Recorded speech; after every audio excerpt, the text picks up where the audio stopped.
तो आर्टिकल 368 क्या है? ये कॉन्स्टिट्यूशन को अमेंड करने के लिए आर्टिकल है, ठीक है। ये can introduced by a minister और a private member. Private member क्या होते हैं?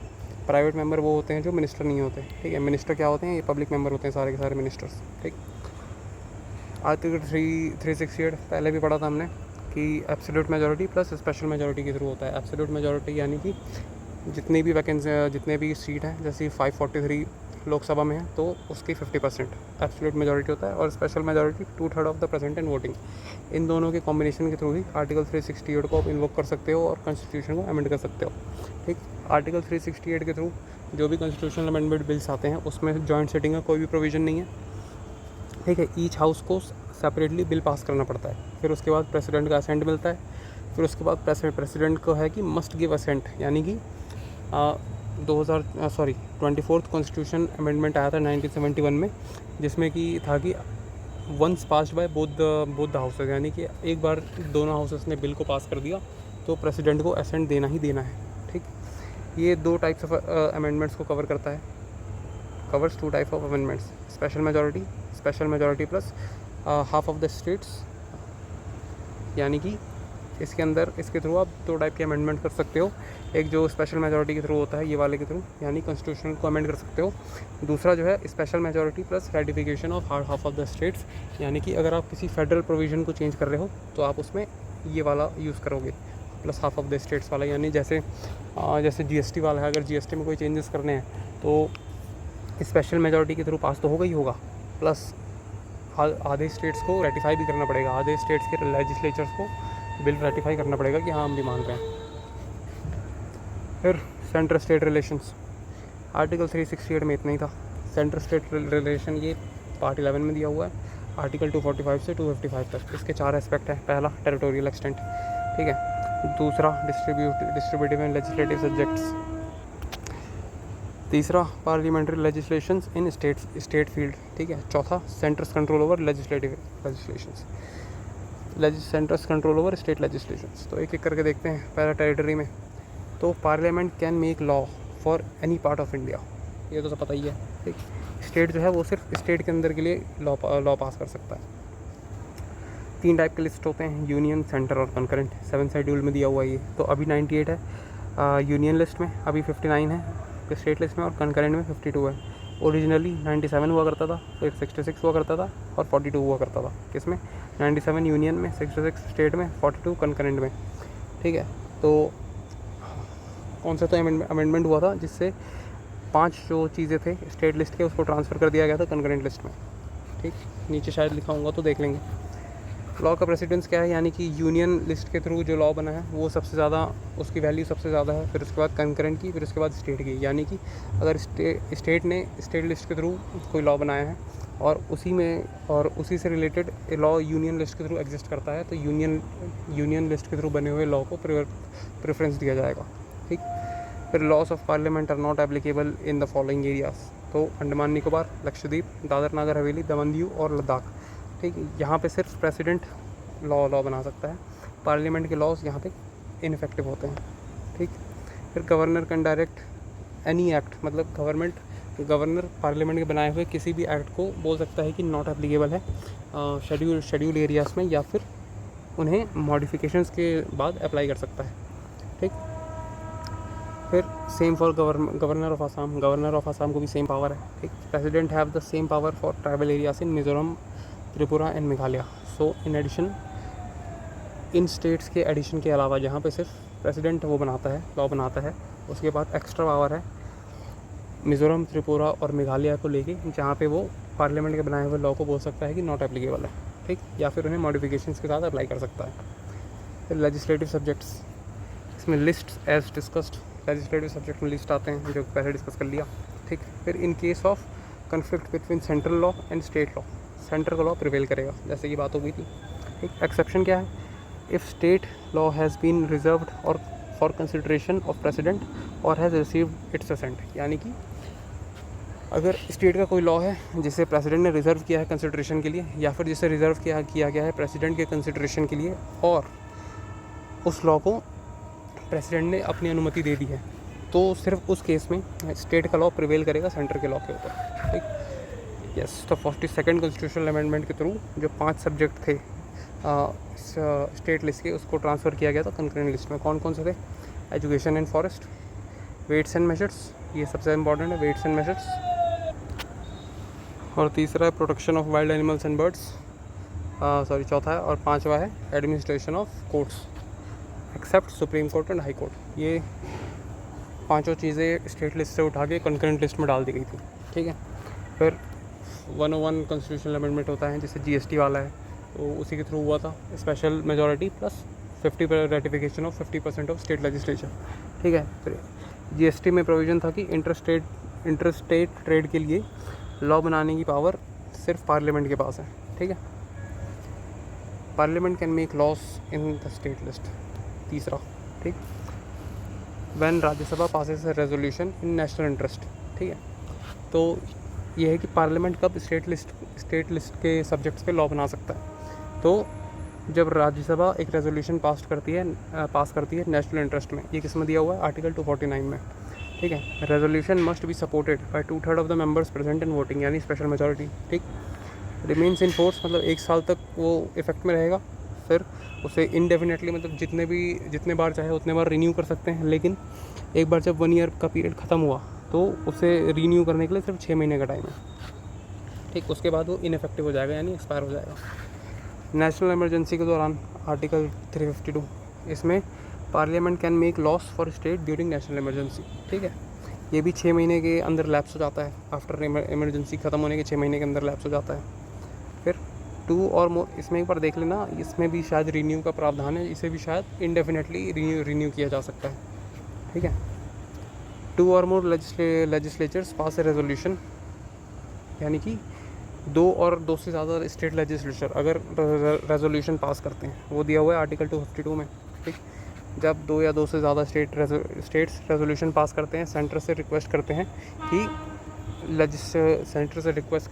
लेजिस्लेट करने के लिए, यानी कुछ रूल बनाने के लिए, ठीक है।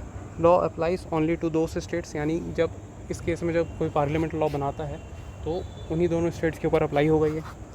Other states can also adopt, बाकी स्टेट्स भी अडॉप्ट कर सकते हैं, बस उन्हें क्या बोलते हैं, एक रेजोल्यूशन पास करना पड़ेगा अपने स्टेट लेजिस्लेचर में, ठीक। अमेंडेड और repealed only by the parliament, तो जब पार्लियामेंट लॉ बना रहा है तो उसे सिर्फ पार्लियामेंट ही अमेंड या रिपील कर सकता है, ठीक। एग्जाम्पल है इसका wild life protection act 1972, water act 1974, ये इनके एग्जाम्पल्स हैं, ठीक। फिर कोई इंटरनेशनल एग्रीमेंट हुआ है तो उसे इम्प्लीमेंट करने के लिए पार्लियामेंट स्टेट लिस्ट के सब्जेक्ट पे लॉ बना सकती है, ये आर्टिकल 253 में दिया हुआ है, ठीक। ड्यूरिंग प्रेसिडेंट रूल, जो कि 356 में मेंशन है, इसमें है कि law remains effective even after the presidents rule ends, ठीक है। फिर unless repealed bye the state legislature, evident है क्या बोला जा रहा है कि लॉ इफेक्ट में रहेगा प्रेसिडेंट रूल एंड होने के बाद भी, अनलेस स्टेट का लेजिस्लेचर उसे रिपील कर दे रेजोल्यूशन पास करके। फिर central control over state legislation, ठीक। ये आर्टिकल 200 और 201 में दिया हुआ है, यानी governor can reserve bills of state legislature for consideration of president, जैसा कि तमिलनाडु वाले केस में हुआ था, ठीक। फिर आर्टिकल 304 में क्या दिया हुआ है कि प्रेसिडेंट के अप्रूवल से स्टेट कोई भी बिल को ला सकता है जो विद द स्टेट और जो स्टेट्स के बीच में, या फिर जो विद द स्टेट में ट्रेड और कॉमर्स पे रेस्ट्रिक्शंस लगाता हो।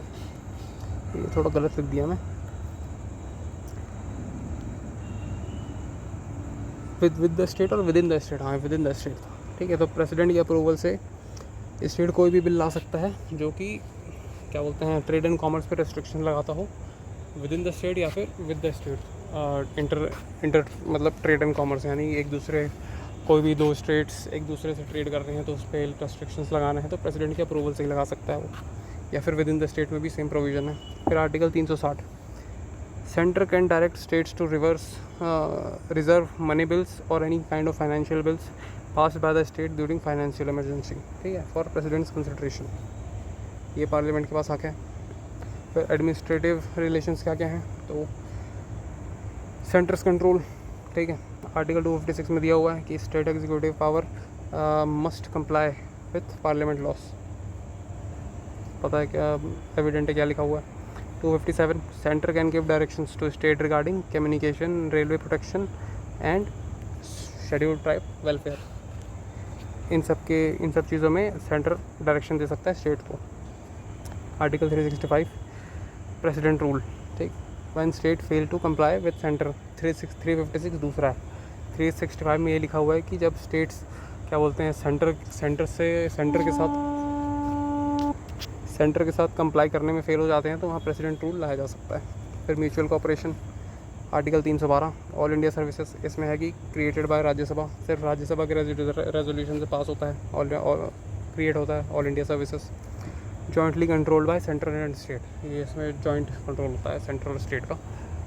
क्या बोलते हैं ऑल इंडिया सर्विसेज में, जैसे कि IPS होते हैं तो लोकली तो उन्हें स्टेट कंट्रोल करता है, ठीक है, लोकली जो रिस्पॉन्सिबिलिटी है वो स्टेट देता है, लेकिन जो क्या बोलते हैं एब्सोल्यूट रिस्पॉन्सिबिलिटी है उनकी वो सेंटर के प्रति है, ठीक है, तो ऐसे होता है। Article 262 inter state water disputes, ठीक है, इसमें पार्लियामेंट एम्पावर्ड है। इसमें तो ये था इसमें कि सिर्फ पार्लियामेंट के पास पावर है लॉ बनाने की वाटर के यूज़ डिस्ट्रीब्यूशन और कंट्रोल को लेके, ठीक है, स्टेट्स के बीच में। नाइदर द सुप्रीम कोर्ट और any court has jurisdiction over such matters, ठीक है, किसी भी कोर्ट का कोई भी जुरिस्डिक्शन नहीं है वाटर डिस्प्यूट के ऊपर। फिर वाटर डिस्प्यूट एक्ट आया था 1956 में, जिसमें कहा गया था कि सेंटर जो है ट्राइब्यूनल सेटअप कर सकता है वाटर डिस्प्यूट को रिजॉल्व करने के लिए, और इसके जो रिकमेंडेशंस होंगे वो बाइंडिंग होगी, ठीक है। तो और ट्रिब्यूनल कब सेटअप कर सकते हैं, जब नेगोशिएशन फेल हो जाए, ठीक। आर्टिकल 263 इंटर स्टेट काउंसिल, इसे प्रेसिडेंट इस्टेब्लिश करता है, इसका जो चेयरमैन होता है वो PM होता है, और ये एक एडवाइजरी बॉडी होती है, ठीक। फिर financial relations, allocation of taxes, GST act आया था 2016 में, जिसमें आर्टिकल 246A को इंसर्ट किया गया था कॉन्स्टिट्यूशन में। इसमें यह है कि both the centre and state can tax the same good, यानी कि CGST और SGST, यानी कि जो सेम टाइप का गुड है, जैसे एक कार हो गया, तो कार में अगर आप कार खरीदने जा रहे हो तो उसमें स्टेट भी अपनी टैक्स लगा सकता है और सेंटर भी टैक्स लगा सकता है, ठीक। इसलिए CGST और SGST। In case of inter state transaction only parliament can levy taxes. अगर इंटर स्टेट कोई ट्रांजेक्शन हो रहा है तो वहाँ पे SGST नहीं लगेगा, सिर्फ CGST लगेगा, ठीक है। फिर ग्रांट्स इन एड, आर्टिकल 275 में दिया हुआ है स्टैट्यूटरी ग्रांट्स, ठीक है। तो फाइनेंशियल असिस्टेंस टू स्टेट्स ये सेंटर प्रोवाइड करती है, कंसोलिडेटेड फंड से प्रोवाइड करती है, based on recommendation of finance commission के रिकमेंडेशन पे प्रोवाइड करती है। आर्टिकल 282 ये डिस्क्रेशनरी एड है, यानी किसी पब्लिक पर्पज़ के लिए एड दिया जा रहा है, ठीक। Center is not obliged to provide, center को कोई ऑब्लिगेशन नहीं है वो प्रोवाइड करने की, वो अपने से प्रोवाइड करती है अपने मन से। फिर फाइनेंस कमीशन आर्टिकल 280 में दिया हुआ है, आर्टिकल 280 में दिया हुआ है, यानी ये कॉन्स्टिट्यूशनल बॉडी है, ठीक, जिसे प्रेसिडेंट सेटअप करते हैं हर 5 साल में, ठीक। ये क्या करती है, रिकमेंड्स करती है distribution of net proceeds between centre and states and between states, यानी सेंटर और स्टेट को भी इसके बीच में जो डिस्ट्रीब्यूशन होता है उसे वर्टिकल डिवोल्यूशन बोलते हैं, और स्टेट्स और स्टेट्स के बीच में जो डिस्ट्रीब्यूशन होता है उसे हॉरिजॉन्टल डिवोल्यूशन कहते हैं। तो 15th फाइनेंशियल कमीशन, जिसके हमारे चेयरमैन है अरविंद पनगड़िया जी, ठीक है, इन्होंने कहा था कि 41% वर्टिकल डिवोल्यूशन होना चाहिए, इनका ये रिकमेंडेशन था 15 फाइनेंस कमीशन का। 16th वाला भी सेटअप नहीं हुआ है, तो जब उसका आएगा तो देखेंगे। फिर inter state relation and cooperation, तो जोनल काउंसिल ये एक एडवाइजरी बॉडी होती है जो अंडर स्टेट्स ये स्टेट्स रिकॉग्निशन एक्ट 1956 में इसका प्रोविज़न आया था कि जोनल काउंसिल्स को इस्टेब्लिश कर सकते हैं। इसका चेयरमैन कौन होता है, यूनियन होम मिनिस्टर, ठीक है। फिर नॉर्थ ईस्ट काउंसिल, ये भी स्टैट्यूटरी बॉडी है, इसे इस्टेब्लिश किया गया था नॉर्थ ईस्ट काउंसिल एक्ट 1971 के तहत, ठीक। इसका भी चेयरमैन होम मिनिस्टर होता है। Emergency provisions, article 352 national emergency, ठीक है। Center can give direction to states on any matter during national emergency, ठीक है। Parliament can make laws under any subject of state list during national emergency, ये किस में दिया हुआ है, आर्टिकल 250 में दिया हुआ है। फिर president can modify revenue distribution during national emergency, revenue distribution को मॉडिफाई कर सकता है, यानी सैलरी ऊपर नीचे हो गया, या फिर रेवेन्यू को कुछ मॉडिफिकेशन करनी, जितनी भी रेवेन्यू से रिलेटेड जितनी मॉडिफिकेशन है वो प्रेसिडेंट कर सकता है। ठीक, आर्टिकल 356 में प्रेसिडेंट रूल दिया हुआ है। ये जो प्रोविज़न है वो आर्टिकल 356 में भी अप्लाई होता है कि प्रेसिडेंट रूल के दौरान भी पार्लियामेंट स्टेट सब्जेक्ट के लिस्ट में रूल बना सकता है। लेकिन ये आर्टिकल 360 में फाइनेंशियल इमरजेंसी के दौरान ये वाला रूल अप्लाई नहीं होता। इसमें क्या है, center can direct states to reserve money bill for president. इसमें सिर्फ इतना ही प्रोविज़न है, मतलब फाइनेंशियल इमरजेंसी के दौरान वो लॉस तो नहीं बना सकते, लेकिन सिर्फ डायरेक्ट कर सकते हैं स्टेट्स को अपना मनी बिल रिजर्व करने के लिए प्रेसिडेंट के कंसिड्रेशन के लिए। ठीक है, फिर committees on centre state relation. Committees कौन सी बनी थी, तो एक राजमन्नार कमेटी आई थी 1969 में, जिसे तमिलनाडु गवर्नमेंट ने बनाया था। इसमें क्या था कि मैक्सिमम स्टेट ऑटोनॉमी, यानी स्टेट्स को मैक्सिमम ऑटोनॉमी दी जाए, ऐसा इनका मांग था, मतलब ऐसा इनका रिकमेंडेशन था। इन्होंने सजेस्ट किया था making finance finance council and planning commission permanent bodies. ठीक, परमानेंट बॉडीज़ बनाने की मांग थी इनकी। फिर रेसिडुअरी पावर जो है, इनका कहना था वो स्टेट के पास होनी चाहिए। रेसिडुअरी पावर पे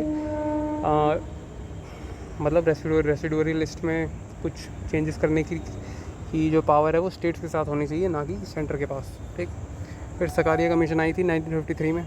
आर.एस. सकारिया उसके चेयरमैन थे, रिटायर्ड सुप्रीम कोर्ट जज थे वो। ठीक, इसके रिकमेंडेशन थी कि सेंटर को रिस्ट्रेंट प्रैक्टिस करना चाहिए आर्टिकल 356 को अप्लाई करते समय, यानी प्रेसिडेंट रूल अप्लाई करने में रिस्ट्रेंट रखना चाहिए। सकारिया कमीशन का ये रिकमेंडेशन था सेंटर को। ठीक,